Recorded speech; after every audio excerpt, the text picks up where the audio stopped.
What's going on, guys? It's Matt here, and in this video today I wanted to give you a step-by-step playbook essentially to land your first job in a medical sales career. Medical sales jobs are very highly sought after. They're very tough to get, so I'm definitely not downplaying that by any means. But hopefully after this video is done, you'll get more of a thorough understanding for what hiring managers are looking for, what you should look for out of them, and how to get your first job in a medical sales career path.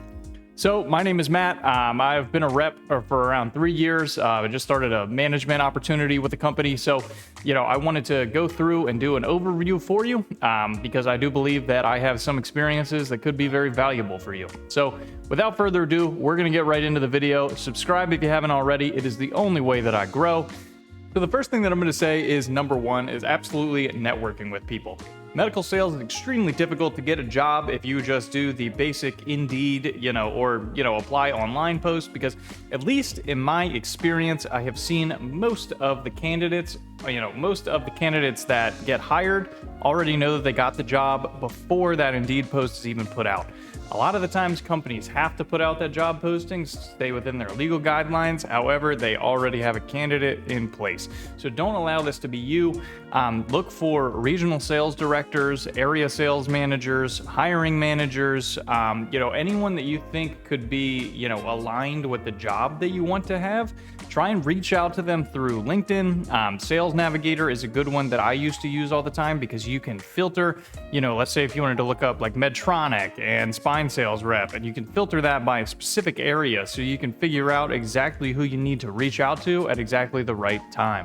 So the next thing I wanted to do, once you start getting some calls lined up with people, make sure that you are using the calendar app on your phone to keep yourself tracked, because it doesn't seem like a lot at first when you don't have a lot of calls that are going to be made, but soon enough, if you do this properly, you're going to be having a lot of calls that you can make at certain times. So just make sure that you're using the calendar app on your iPhone, Android, whatever you have, to keep yourself organized and make sure that you know exactly who you're talking to. And what I used to do is I would make a note under each calendar, under each calendar notification that I would have, and I would say who the person is, what they do, and a specific fact about them that, I think that they would find interesting, because that just sets yourself above and beyond in their eyes, as opposed to the other candidates that they might get.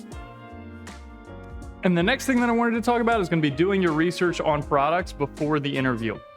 You don't want to get into the interview and you don't want to, get into there and not know exactly what you're selling, not know anything about the product, anything about the company.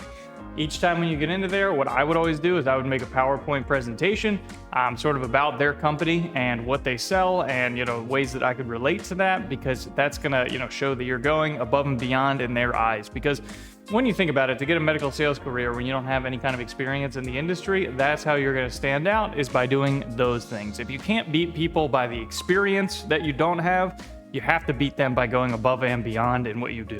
So after you've had your first interview, what I always do is I just always use Siri to set a reminder for a week after the fact, so I know that I can remind myself in a week's time to essentially follow up with that person, that hiring manager, or whatever it was, just so I don't forget, because those reminders are like gold. You will forget depending on how many you have. Things come up, unexpected plans. So just make sure that whatever you're doing, you have a plan for reminding yourself to follow up with that specific individual.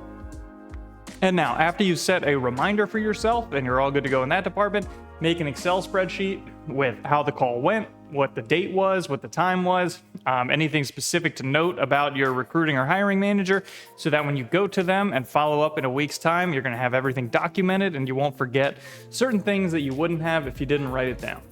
So one more interview tip that I have for you is be very direct with who you're talking to.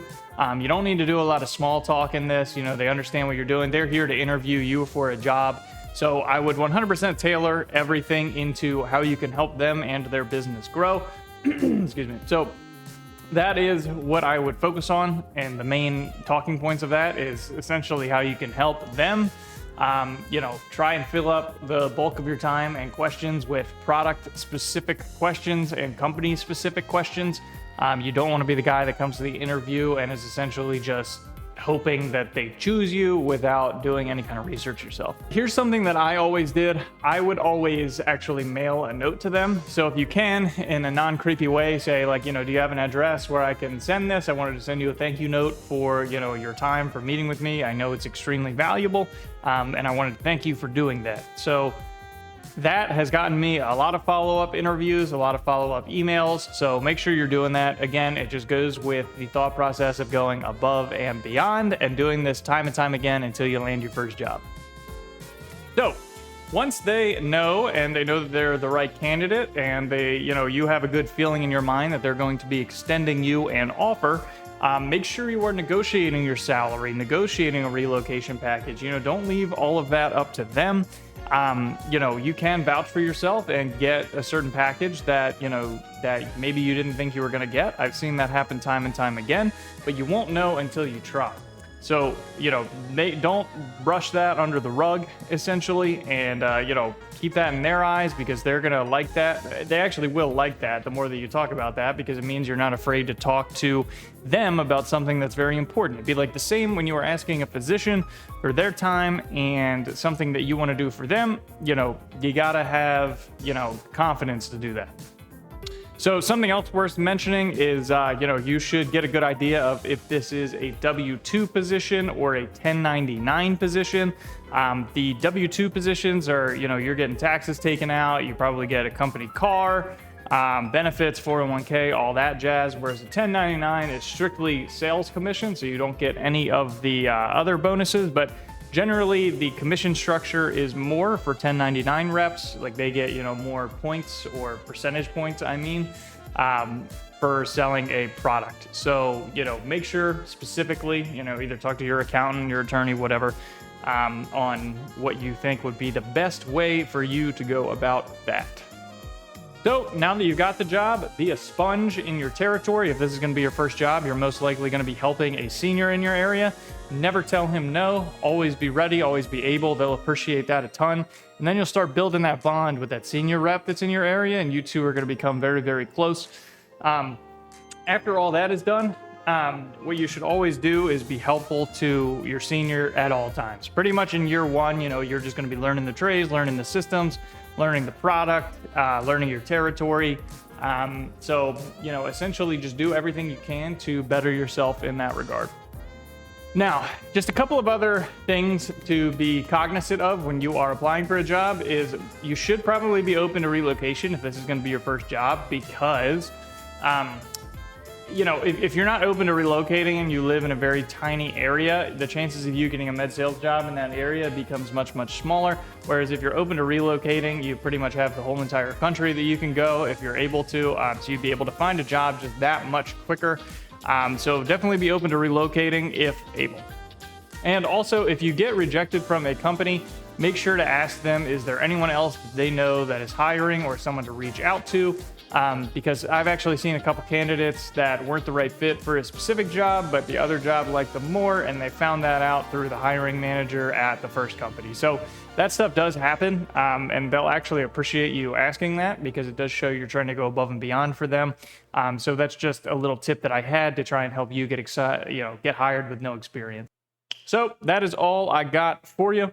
If you like these kind of videos, please leave a thumbs up for me, like, comment, subscribe, and then turn on all those post notifications, because I'm going to start to be posting a little bit more now. October is going to be a little tough because I have to do a lot of work traveling in October. However, I'll be catching you guys when I can. DM me, LinkedIn message me. I'd be happy to chat. Thanks. Till next time.